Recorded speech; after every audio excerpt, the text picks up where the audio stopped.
Ay, Señor.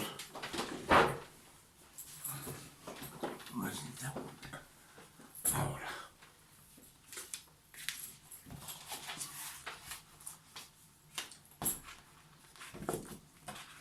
Bonsoir. Je vous salue au nom de notre Seigneur et Sauveur Jésus-Christ. Je vous salue parce que je suis heureux. Je suis heureux et content d'être encore une fois parmi vous. Car j'ai la joie et le privilège de pouvoir vous apporter un nouveau message. Un message de révélation de la part de notre Seigneur et Sauveur Jésus-Christ.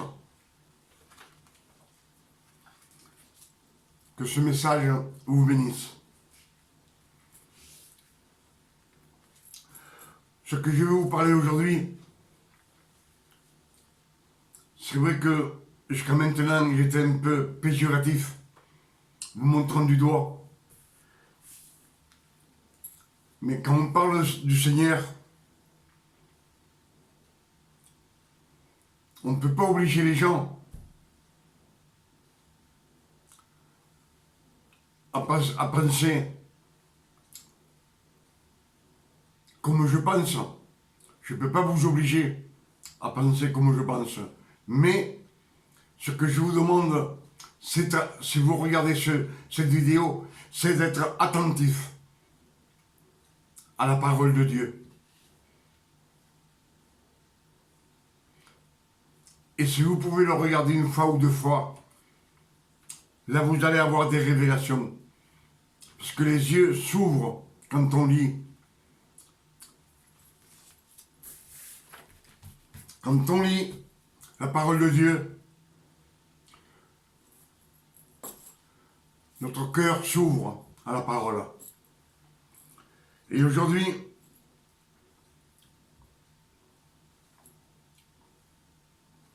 ce que on va lire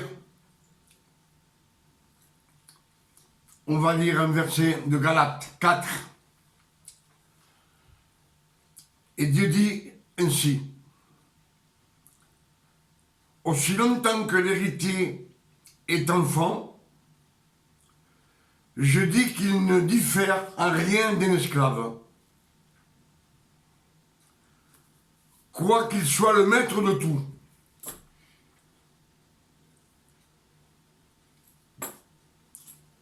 Quand on est un enfant, même si notre père a des millions, on ne peut pas s'en servir. Il faut être adulte. Pour ça, Dieu veut que nous soyons adultes. Que nous soyons des fils de Dieu, des disciples.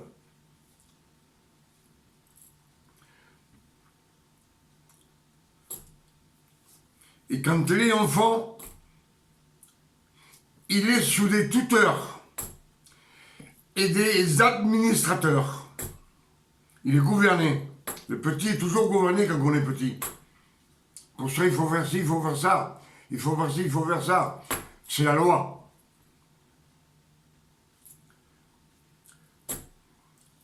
Il est gouverné jusqu'au temps marqué par le Père.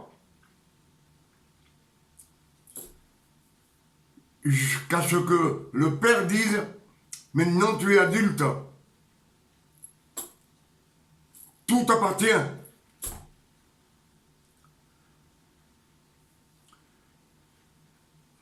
Et Dieu dit comme ça, nous aussi, de la même manière, lorsque nous étions enfants, nous étions sous l'esclavage des rudiments du monde. C'est ce que dit Galates. Nous étions esclaves des rudiments du monde, des péchés du monde.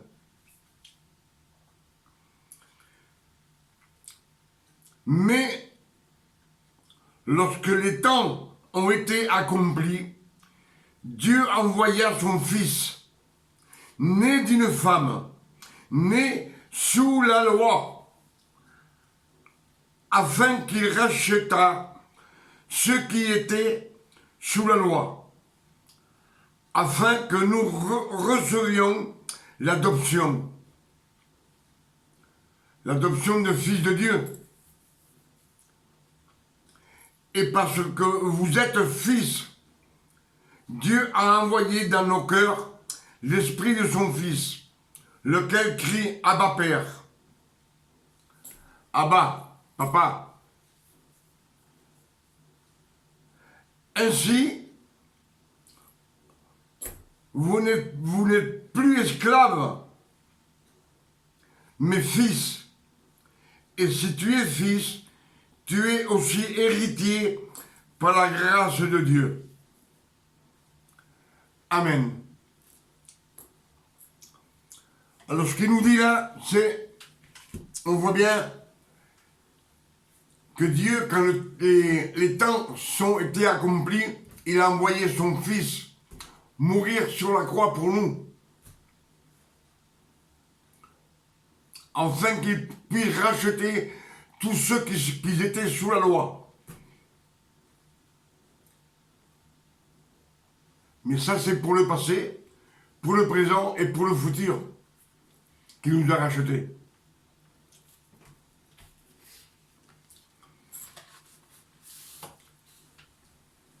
Et tout ça, c'est parce que le peuple d'Israël n'écoutait pas le Seigneur. Ils n'écoutaient pas, ils n'ont jamais écouté. Pour cela, Osée 4, verset 6, Dieu dit, « Mon peuple se perd, faute de connaissance. » Mon peuple se perd, faute de connaissance. Mon peuple se détruit. Lui seul se détruit. Parce qu'il n'écoute pas Dieu.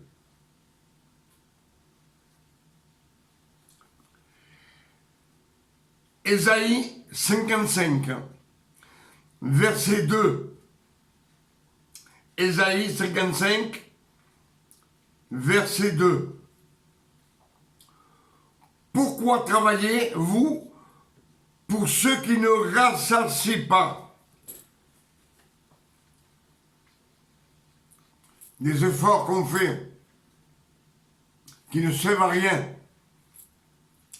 Pourquoi travaillez-vous pour ceux qui ne rassasient pas?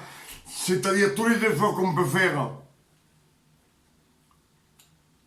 Ça ne sert à rien. Puisque Dieu dit,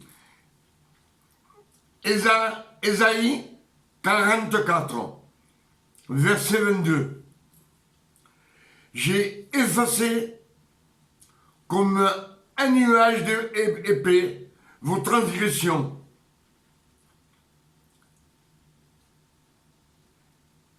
Ésaïe 44, verset 22, j'ai effacé comme un nuage épais vos transgressions.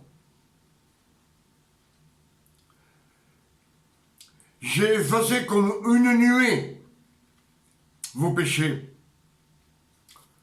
Venez à moi, car je vous ai racheté. Je vois qu'il tient beaucoup à ce qu'on revienne à lui et qu'on jette la loi. C'est Dieu qui parle. Pierre 1, verset 18. Dieu dit, vous avez été rachetés par le sang précieux de Jésus, comme d'un agneau, sans défaut et sans tache. C'est-à-dire que comme on était plein de péchés, plein de tâches, lui, il nous a rachetés pareil. Et il a pardonné tous nos péchés, toutes nos fautes, toutes nos transgressions, passées, présentes et futures. C'est ce qu'on dit dans les Écritures.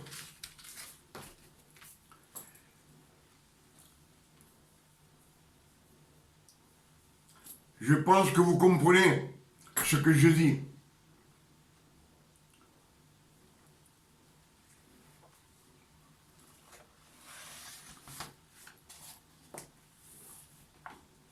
ce qu'on vient de lire, tous ces versets, ce sont les paroles de notre Seigneur, de Dieu. Et il nous dit qu'il nous a rachetés de la loi et qu'on revienne à lui en jetant la loi, en jetant tout ce qui est religieux, tous les rituels, tous les efforts,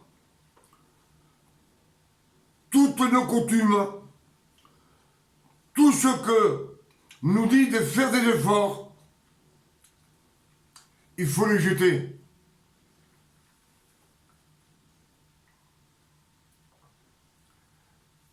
Christ dit, je te donnerai du repos. Le repos, c'est de rien faire.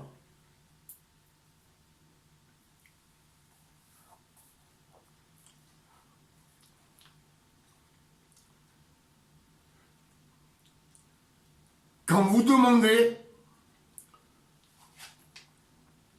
ce que nous avons besoin dans toute notre sincérité. Quand on demande à Dieu, il faut demander avec foi, avec notre cœur, et sincère. Être sincère.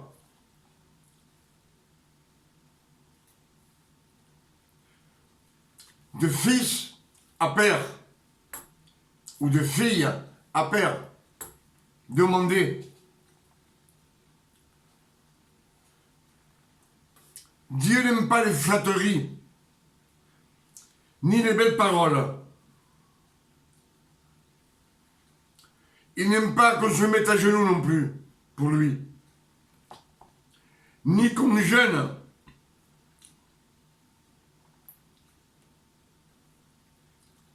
Car c'est notre Père. Et il nous aime d'un amour incomparable. C'est un amour incomparable. Pour ça, dans les cantiques, des cantiques, 8, verset 7, il dit, les grandes eaux ne peuvent éteindre l'amour de Dieu. Et les fleuves ne peuvent pas les submerger. Il n'y a rien qui peut arrêter l'amour de Dieu pour nous. Ni le péché, ni la loi, ni tes mauvaises actions. Il n'y a rien. Ce qu'il a pour nous un amour incomparable. Et comme il nous a rachetés de la loi, nous appartenons plus à la loi. Mais c'est pas parce que il nous a rachetés de la loi qu'on peut faire ce qu'on veut dans le péché. Non. Ça n'a jamais été comme ça. Parce que Jésus veut que vous marchiez dans la sainteté, dans la grâce de notre Seigneur Jésus-Christ. Et quand vous marchez dans la grâce, Jésus vous mène à la sainteté. C'est lui. C'est lui qui vous nettoie, c'est lui qui vous enlève le fardeau et qui vous donne du repos.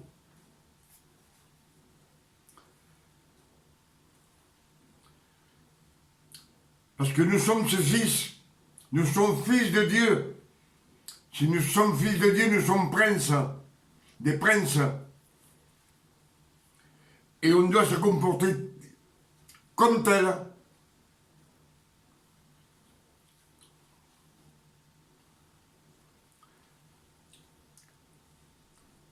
Alors quand on rend grâce à Dieu, il faut donner grâce pour tout ce qu'il nous a donné. Pour tout ce qu'on a. Pour nos enfants et pour notre famille. Il faut donner grâce pour tout ce qu'on possède sur cette terre. Parce que c'est lui qui nous l'a donné. C'est lui qui a pourvu pour nous. C'est quand vous demandez au Seigneur,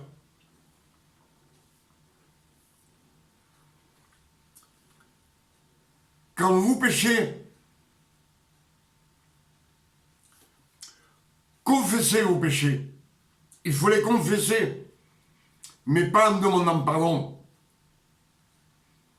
Parce que vous faites toute l'œuvre qui a fait Jésus, vous la faites vaine. C'est-à-dire que ce qu'il a fait Jésus sur la croix, il l'a fait pour rien. Vous le annulez.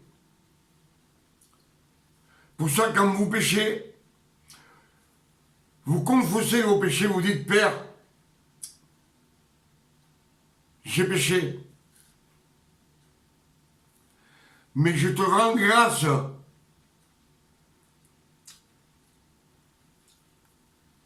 parce que tu m'as lavé de tout péché sur la croix. Pour cette œuvre immense que tu as fait sur la croix pour moi, Père éternel. Tu as donné ton Fils unique par amour pour moi, afin que ce sang me justifie devant toi et que je sois la justice de Dieu en notre Seigneur Jésus-Christ. C'est la façon dont on peut demander à Christ, à Dieu, quand on pêche, c'est de lui rendre grâce, car il a payé pour nous, pour tous nos péchés.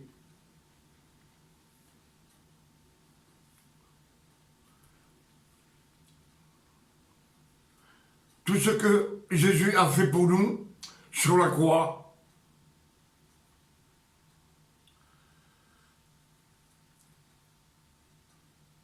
quand on demande pardon ou qu'on revient à la loi,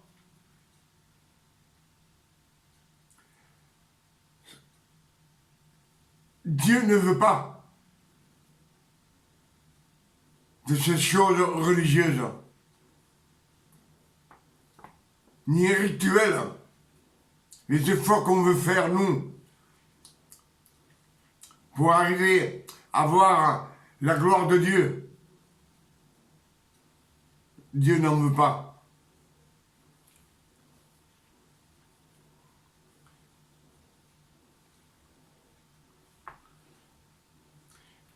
Et tous les matins,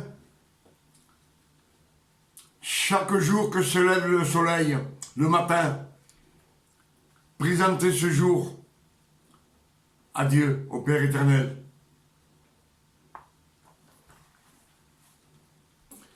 Qu'il vous garde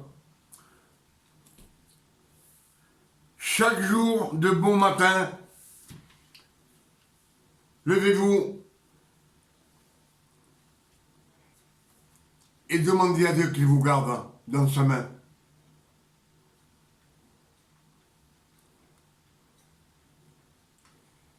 Dites comme ça, Seigneur, merci, parce que je sais que tu m'aimes d'un amour immense, d'un amour incomparable. Je te donne grâce. Merci, Seigneur. Merci parce que je suis ton disciple aujourd'hui. Pour ça, je te demande au nom de notre Seigneur Jésus-Christ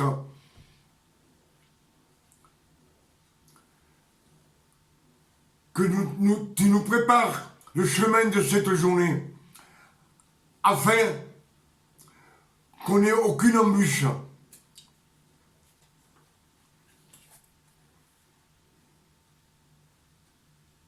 Que ton sang précieux nous couvre des pieds à la tête, afin que tout péché s'éloigne de nous, mauvais esprit s'éloigne de nous, afin que tout danger s'éloigne de nous. Tu nous donnes un jour de bonté, de paix, de repos.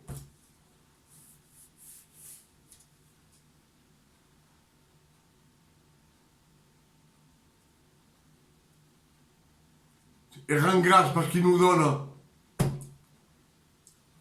tout ceci au nom de Jésus, notre Sauveur.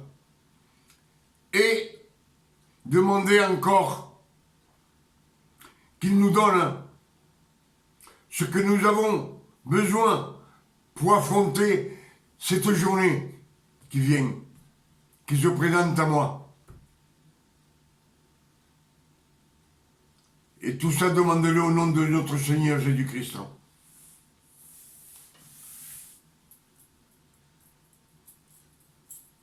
Pour ça, je vous dis que tout le reste qu'on peut faire, ça ne sert à rien.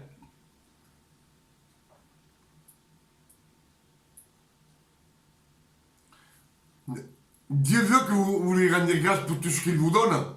Ça, vous le savez. Alors, soyez sincères. Si vous demandez quelque chose, soyez sincères. Pas à genoux, pas en jeûnant, pas en pleurant, non. De fils à père, ou de fille à père, c'est pareil.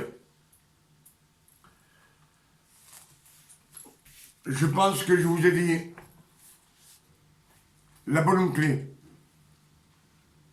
La clé pour entrer au ciel. Méditez ce que je vous ai dit.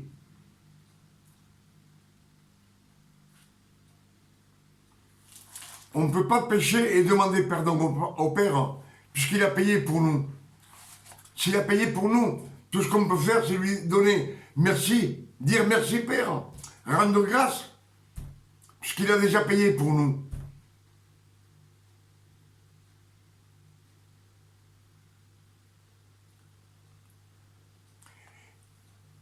Et il faut dire, je juge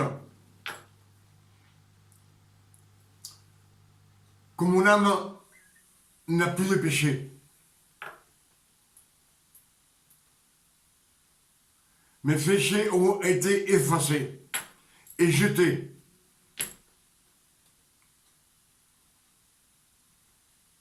Et que je vis sans maladie et sans douleur, grâce à toi, Jésus, pour ce grand amour que tu nous as montré sur la croix.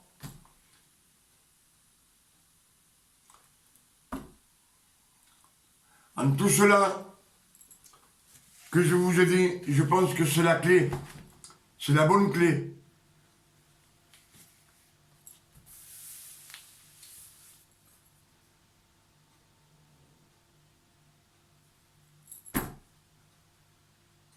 Essayez, vous qui regardez cette vidéo, de méditer ce que je vous ai dit. Méditez les paroles, méditez les versets. Et vous verrez que votre cœur va s'illuminer, ce que je veux. Que les âmes affluent par centaines à Dieu, par la grâce. Puisque par la loi, on ne peut pas arriver au Seigneur. Mais par la grâce, on peut. Par la grâce, on peut avoir le Saint-Esprit. Pas par la loi. Sur ce, je vous dis que Dieu vous bénisse et vous garde ce soir. À la prochaine.